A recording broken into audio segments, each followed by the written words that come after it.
Bonjour tout le monde, on espère que vous avez passé un bon temps des fêtes. Puis on veut prendre un petit moment là, avant de débuter pour vous souhaiter une bonne année 2026. On est content de pouvoir là, vous accompagner dans la prochaine année. Donc Aujourd'hui, hein, on se voit là, pour faire une petite revue des marchés 2025, là, donc voir qu'est-ce qui a bien été ou moins bien été là, dans l'année, puis qu'est-ce qui a fait en sorte qu'on a eu l'année qu'on a eue.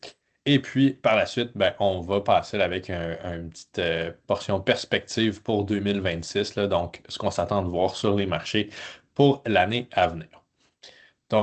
Pour débuter, on a ici là, quelques articles là, qui ont paru au courant de l'année pour vous démontrer là, que si au 1er janvier 2025, vous aviez ces articles-là en main, euh, puis vous saviez là, que ça allait se produire dans les 12 mois à venir, ben, probablement que la plupart d'entre vous n'auraient pas pensé avoir une année positive là, sur les marchés financiers.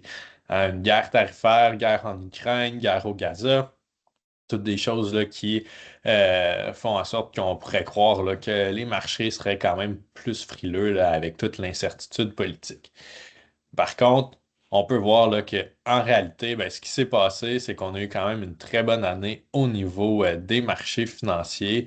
Donc, on voit ici là, la performance pour 2025 de chacun des indices majeurs, donc le S&P TSX au Canada, qui a rapporté un 28,5%, le S&P 500, donc les États-Unis, avec un 17%, le Nasdaq, qui est le côté techno aux États-Unis, avec un 21%.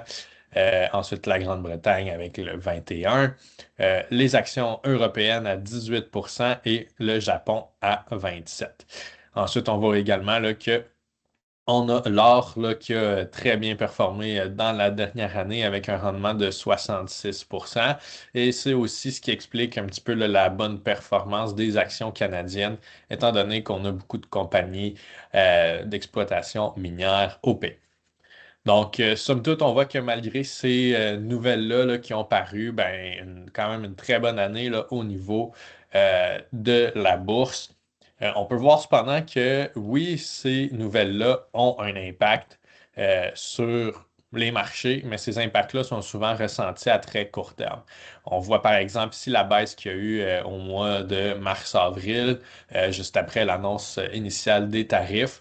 Mais on voit que ça a vraiment été à court terme. Les marchés ont repris très rapidement et la montée s'est poursuivie par la suite.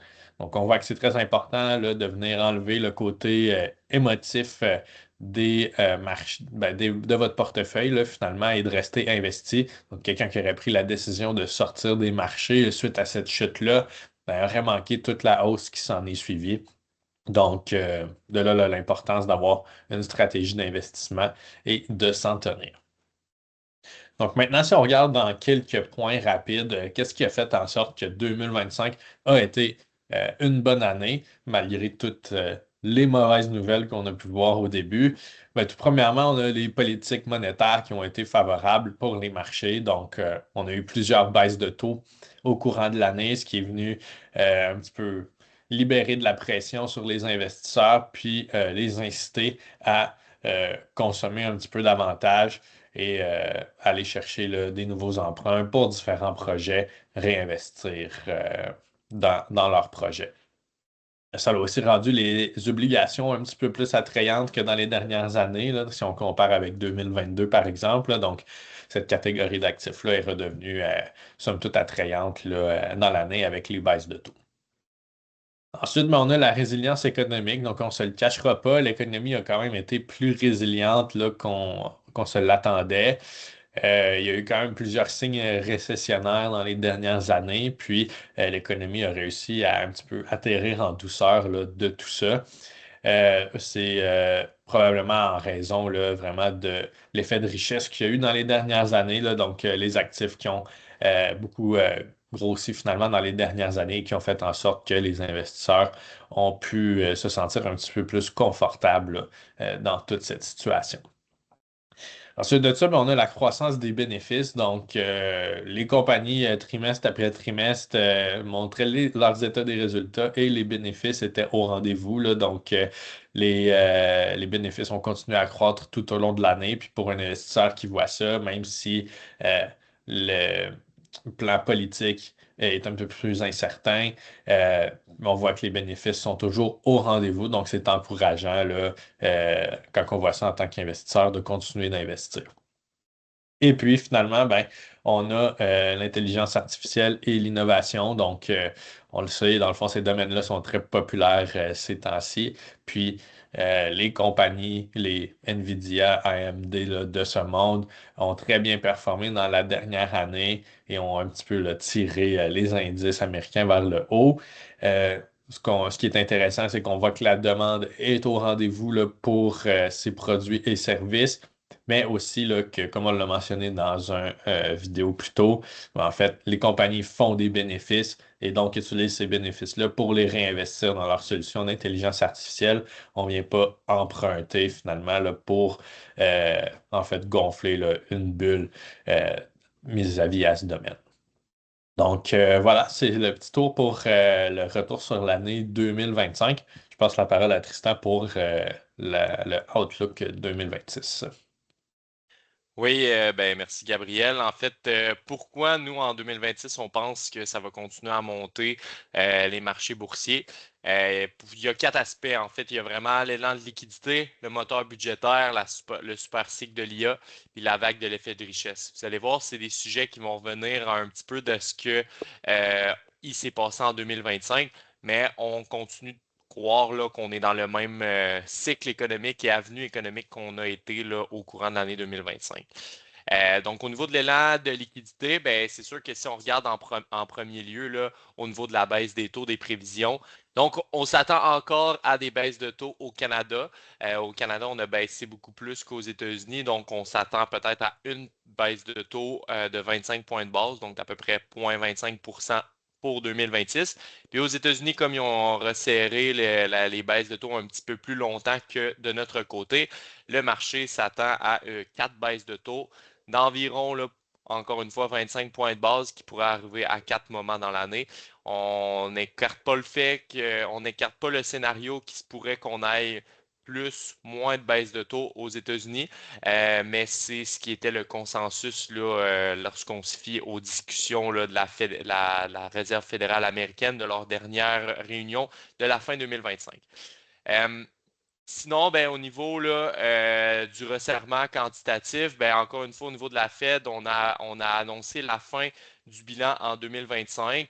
Ben, on voit que le risque d'inflation s'est atténué, mais que là, c'est vraiment le risque sur l'emploi qui commence à prendre de l'ampleur. Donc, c'est vraiment pour ça qu'on s'en va vraiment vers la fin du resserrement quantitatif, ce qui est une bonne nouvelle aussi là, pour les actions et le marché boursier en général. Là, je veux pas qu'on retombe encore une fois trop dans l'intelligence artificielle, dans pourquoi c'est une bulle, pourquoi c'est pas une bulle. Ce qui est juste important de remarquer, c'est qu'en fait, les grandes compagnies américaines technologiques ont annoncé leurs investissements qu'ils prévoyaient faire en 2026. Majoritairement, là, ça va être un bond là, de 30% supplémentaire de ce qui avait été investi en 2025. Puis on peut voir que c'est des montants qui sont assez importants. Et là, on pourrait se poser la question, est-ce que ça vaut vraiment la peine d'investir autant des aussi gros montants dans l'intelligence artificielle quand on ne sait pas encore si c'est assez rentable? Ben, voyez ça un petit peu comme une course. Puis Mark Zuckerberg, qui est le PDG là, de Meta ou Facebook, a annoncé l'autre fois là, que oui, peut-être qu'ils vont perdre quelques centaines de milliards de dollars là, là, dans ces investissements-là, mais ils croient que ne pas faire ces investissements-là vont être plus pénalisants pour le secteur de la technologie que les faire et en faire trop.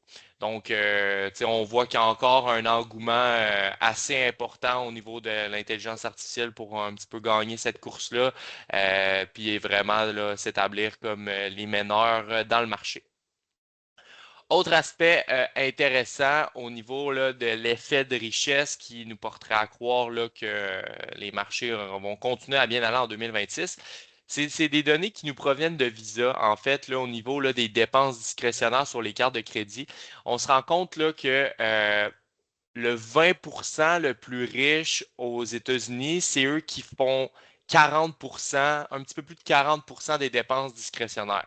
Donc, pourquoi les compagnies de dépenses discrétionnaires? Puis qu'est-ce qu'on veut dire par là, dépenses discrétionnaires? C'est habituellement, c'est les dépenses qu'on coupe lorsqu'on est un petit peu plus serré au niveau du ménage.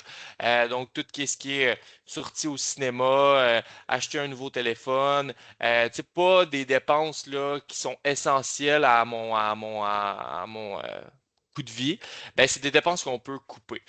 Mais malgré l'inflation qui est plus élevée, malgré que les ménages sont un petit peu plus serrés, le 20% des plus riches dans le monde, eux autres, l'inflation, même si leur iPhone passe de 1000 à 1300 dollars, c'est pas un enjeu qui est important.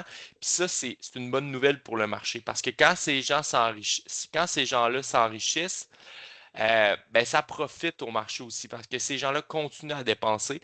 C'est pour ça qu'on a vraiment vu là, l'effet de richesse en fait dans les dernières années que ben, malgré que les matériaux coûtent plus cher, tout coûte plus cher, ben, mes placements ils ont augmenté de 30, 50, 100 000 dans les 5 dernières années. Je peux me permettre quand même d'aller faire les travaux que j'avais prévu de faire là, dans ma maison, là, etc.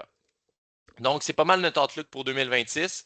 Ce qui est important de savoir, c'est qu'il y a juste les fous qui ne changent pas d'idée. Évidemment, là, si on se rend compte que la conjecture économique change en cours de route, on va apporter les changements nécessaires à nos prévisions.